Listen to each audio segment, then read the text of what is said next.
Samajwadi party Uttar Pradesh में अपने इतिहास में सबसे ज़्यादा लोकसभा सीटें लेकर आती है। 2024 के लोकसभा चुनाव में 37 सीटों पर जीत हासिल करती है। ये प्रदर्शन अखिलेश यादव के नेतृत्व में होता है और ये प्रदर्शन मुलायम सिंह जो पितृपुरुष हैं समाजवादी पार्टी के, उनके प्रदर्शन से भी बेहतर माना जाता है। और उसके बाद से अखिलेश यादव का मनोबल जाहिर सी बात है बढ़ा हुआ है और वो अपनी पार्टी के विस्तार के बारे में सोच रहे हैं। वो सोच रहे हैं क्यों क्षेत्रीय पार्टी बन के रहना, राष्ट्रीय पार्टी अब बना जाए, उसका वक्त आ गया है। उनको ऐसा लगता है भाई देश में तीसरे नंबर की सबसे बड़ी पार्टी भी हो गई समाजवादी पार्टी, तो उसके लिहाज से अखिलेश यादव विस्तार के बारे में सोच रहे हैं। तो क्या प्लान है इस विस्तार का? महाराष्ट्र, हरियाणा, जम्मू कश्मीर और झारखंड जहां जहां विधानसभा चुनाव होने वाले हैं वहां को लेकर अखिलेश यादव क्या सोच रहे हैं? इंडिया गठबंधन का हिस्सा हैं तो कांग्रेस पार्टी से कितनी सीटों की डिमांड कर रहे हैं महाराष्ट्र, हरियाणा में खासतौर पर? इन सब विषयों पर बात करेंगे और मेरे साथ बात करने को होंगे, क्या प्लान है बताने को लेकर होंगे हमारे वरिष्ठ साथी पंकज झा जी। पंकज जी, बहुत स्वागत है आपका। धन्यवाद भाई। समाजवादी पार्टी विस्तार के बारे में सोचने लगी, उसको लगता है उत्तर प्रदेश से बाहर पैर जमाने चाहिए और राष्ट्रीय पार्टी का दर्जा हासिल करना चाहिए। उसको लेकर तमाम खबरें भी आने लगी हैं कि वहाँ महाराष्ट्र में इतनी सीटें मांगी, हरियाणा में इतनी सीटें मांगी। फिलहाल क्या आपको दिख रहा है, क्या प्लान है, क्या स्ट्रेटजी है समाजवादी पार्टी की? देखिए, मैं इस बात की शुरुआत ना एक सामने में देखी हुई कहानी से करना चाहता हूँ। जी। लखनऊ में समाजवादी पार्टी के दफ्तर में बैठक चल रही थी और उस वक्त अखिलेश यादव यूपी के मुख्यमंत्री हुआ करते थे। मुलायम सिंह यादव भी उनके साथ बैठे थे। पार्टी के तमाम सीनियर लीडर जिसमें आजम खान भी उस वक्त मौजूद थे। और एक मुलायम सिंह यानी नेताजी की बड़ी शिकायत रहती थी कि अखिलेश यादव यूपी के मामलों में ही उलझ कर रह गए। मतलब मुलायम सिंह यादव चाहते थे कि समाजवादी पार्टी का विस्तार, जब यूपी में समाजवादी पार्टी की सरकार थी तो दूसरे राज्यों में भी हो। वो कहते थे अखिलेश यादव को कि दूसरे राज्यों में भी तुम्हें जाना चाहिए, वहां प्रचार करना चाहिए और लोगों से मिलना चाहिए। लेकिन सरकार और पार्टी के बीच में इतना उलझा रहते थे अखिलेश यादव कि वो इस पर कभी सोच नहीं पाए, या फिर कह सकते हैं कि सोचने का मौका नहीं मिला। उसके बाद हम सब जानते हैं कि उन्होंने 4 लगातार प्रयोग किए और चारों प्रयोग में उन्हें मुंह की खानी पड़ी। 2017 का चुनाव था विधानसभा का, 2014 का लोकसभा चुनाव, 2019 का लोकसभा चुनाव और 2022 का विधानसभा चुनाव। जी। तो अखिलेश यादव को मध्य प्रदेश से इक्का दुक्का इधर छोड़ दे तो कहीं कोई समय नहीं मिला उन्हें पार्टी के विस्तार के बारे में सोचने के लिए। अब क्या हुआ कि 37 लोकसभा की सीटें जीत ली हैं। पार्टी के कार्यकर्ताओं का जोश जो कहते हैं और खुद अखिलेश यादव का भी बहुत हाई है। यूपी में विधानसभा चुनाव 3 साल बाद है, तो इस दरमियान क्या किया जाए? कई राज्यों में चुनाव है। हरियाणा की चुनाव की तारीख का ऐलान हो गया है। जम्मू कश्मीर की चुनाव की तारीखों का भी ऐलान हो गया है। जी। पार्टी अब यूपी से बाहर जाना चाहती है, पार्टी विस्तार करना चाहती है। और आप जैसा कह रहे थे, वो एक बहुत बड़ी बात है कि लोकसभा सांसदों की संख्या के हिसाब से समाजवादी पार्टी देश में तीसरे नंबर की पार्टी। तो अखिलेश यादव को लग रहा है कि ये गोल्डन चांस है कि जब वो आगे निकले, यूपी से बाहर की सोचे, पार्टी के संगठन का विस्तार करें। जम्मू कश्मीर में पार्टी का कोई फुटप्रिंट नहीं था और ना है। हरियाणा में भी यही हाल है। कुछ दिनों पहले उन्होंने जम्मू कश्मीर में पार्टी का प्रदेश अध्यक्ष नियुक्त किया जियालाल वर्मा को। वो लखनऊ आए थे, फिर से वो आए हैं और एक बन रहा है कि जम्मू कश्मीर में कुल मिला के 7 से 10 सीटें आइडेंटिफाई की गई हैं। कुछ सीटों पर उम्मीदवार भी तय किए गए हैं कि वहां पर समाजवादी पार्टी चुनाव लड़े और अखिलेश यादव वहां जाएं, चुनाव प्रचार करें। और उनका फॉर्मूला वही वाला है, पीडीए का, यानी कि पिछड़ा, दलित और अल्पसंख्यक। बेसिकली इसमें अगर आप अल्पसंख्यक देखें तो फोर फ्रंट पे है और पिछड़े अगर हम देखें, दलित की भी बात हम कर सकते हैं। हरियाणा में भी पार्टी का कोई जनाधार नहीं है, ना पार्टी का कोई संगठन है। जी। लेकिन मुझे जो जानकारी मिली है कि अखिलेश यादव की तरफ से कांग्रेस अध्यक्ष मल्लिकार्जुन खड़गे के यहाँ 5 विधानसभा सीटों के नाम दिए गए हैं कि भाई इस 5 विधानसभा सीटों के हम नाम आपको दे रहे हैं, इसमें से आपको जो मन करे 2 सीटें कम से कम हमको दे दें, हम भी आपके लिए यूपी में जगह छोड़ते हैं। हमने आपको स्पेस दी है।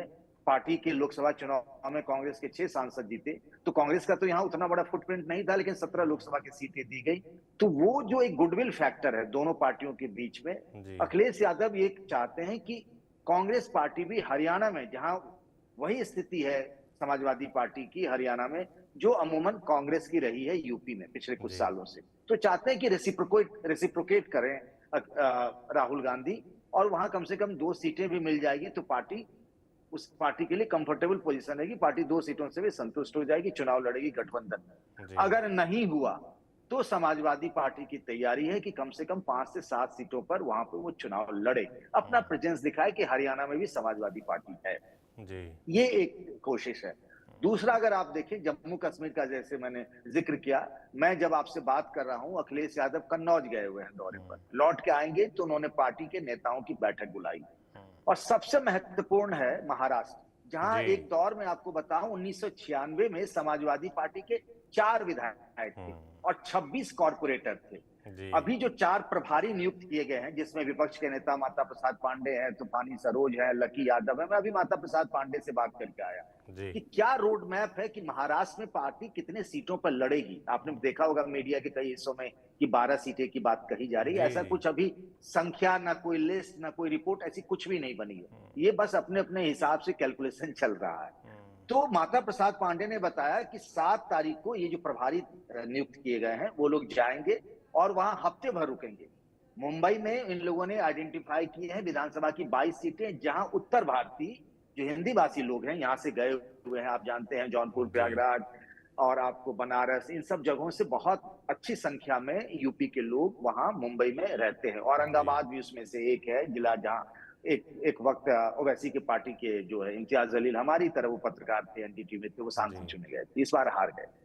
औरंगाबाद से भी चुनाव लड़ने की इच्छा है समाजवादी पार्टी की। तो अबू आसिम आजमी जो खुद विधायक भी हैं शिवाजी नगर से, और एक भिवंडी इस सीट से रईस शेख भी विधायक हैं, तो ये लोग मतलब अबू आसिम आजमी आए हुए थे। लंबी चर्चा हुई उनकी अखिलेश यादव से भी, माता प्रसाद पांडे से भी।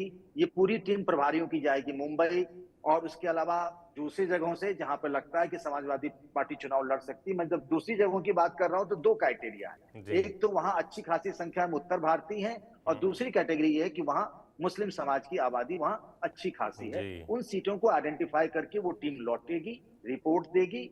एक प्रिलिमिनरी बातचीत हो गई है अखिलेश यादव के साथ, उसके बाद वो अपनी लिस्ट देंगे महाविकास अघाड़ी को कि भाई हमारी ये डिमांड है, आप इस पर विचार करें। अगर नहीं विचार करेंगे तो आपको एक इंपॉर्टेंट बात बताना चाहूंगा। जो बैठक हुई थी अखिलेश यादव की, उसमें एक बात उन्होंने कही कि भाई तैयारी ऐसे करो कि अगर वो ना माने तो हम अकेले लड़ने को तैयार रहे। ऐसा ना हो कि आखिरी मौके पर हमारे पास कुछ रहे ही ना। क्योंकि वो ये कह रहे थे कि पिछले विधानसभा चुनाव में कांग्रेस से उनकी बातचीत चल रही, पहले हुई 5 सीट की, फिर बात हुई 3 सीट की, और उस पर भी समझौता नहीं हुआ।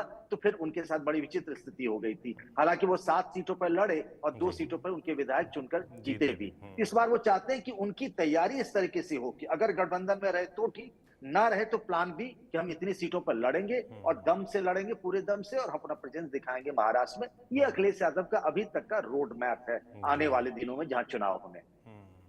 बिल्कुल रोड मैप तैयार है, मगर यहाँ बात आ जाती है फिर कांग्रेस की।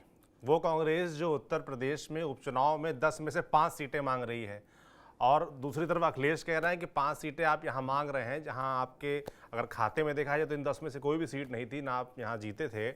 उस लिहाज से महाराष्ट्र में मांग रहे हैं, हरियाणा में मांग रहे हैं। तो अब कांग्रेस जो ये सपना है, जो मुलायम सिंह यादव को सपना था, अब जो अखिलेश यादव को सपना है, जो रोड मैप आपने बताया, उसको लेकर कांग्रेस कितना सहज है, कांग्रेस कितना राजी होगी सीटें देने को? आपको क्या लगता है इसको लेकर? देखिए, मुझे नहीं लगता अभी तक जो मेरी हरियाणा को लेकर कांग्रेस के सीनियर लीडर से जो बातचीत हुई है, जिनसे मेरी बातचीत होती है, जिन्हें मैं जानता हूं, नाम लेना उचित नहीं होगा, तो उन लोगों ने कहा भाई हरियाणा में समाजवादी पार्टी का कोई फुटप्रिंट ही नहीं है।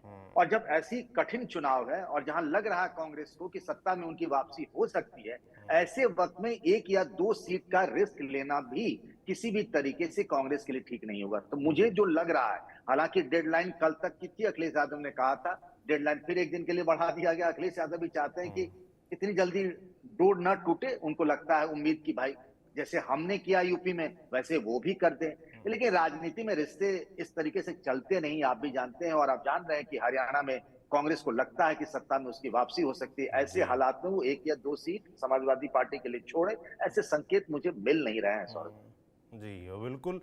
इससे एक और नई स्थिति भी उत्पन्न होगी कि जहां हरियाणा में कोई वजूद नहीं, वहां एक और नई पार्टी उत्पन्न हो जाएगी, वो कल को चैलेंजर के रूप में भी आ सकती है। तो रिस्क क्यों लेगी कांग्रेस? और महाराष्ट्र के लिहाज से क्या दिख रहा है? महाराष्ट्र को लेकर कुछ बातचीत हुई आपकी कांग्रेस नेताओं से? नहीं, देखिए, महाराष्ट्र को लेकर तो बातचीत तब होगी जब इनकी अपनी ग्राउंड रिपोर्ट तो तैयार हो जाए कि भैया मैं कौन कौन सी सीट पर लड़ना है।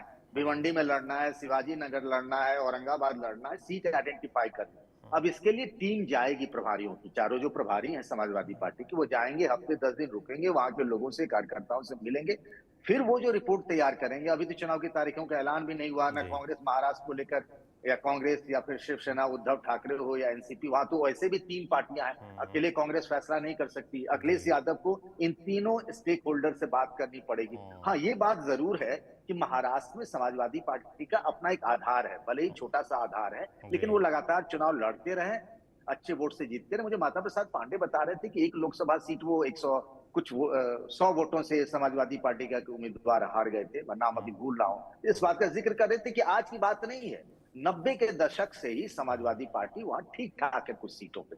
तो हो जी। सकता है कि महाराष्ट्र में बात बन भी जाए। अगर ज्यादा हुँ, डिमांड होगी तो अब क्या होगा वो कह नहीं सकते, राजनीति तो अस्थायी है नहीं, हुँ। बदलते रहते हैं वक्त और हालात। बिल्कुल, अब देखने वाला होगा कि महाराष्ट्र में बात बनती है या फिर मध्य प्रदेश में जो हुआ था विधानसभा चुनाव में पिछले, वैसे हालात बन जाते हैं और उसके बाद फिर उसका असर उत्तर प्रदेश में क्या होगा। सबसे ज़्यादा खास दिलचस्पी मुझे लगता है हमारी आपकी सबकी इसमें रहेगी कि वहाँ का असर यूपी के जो उपचुनाव हैं उस पर क्या पड़ेगा।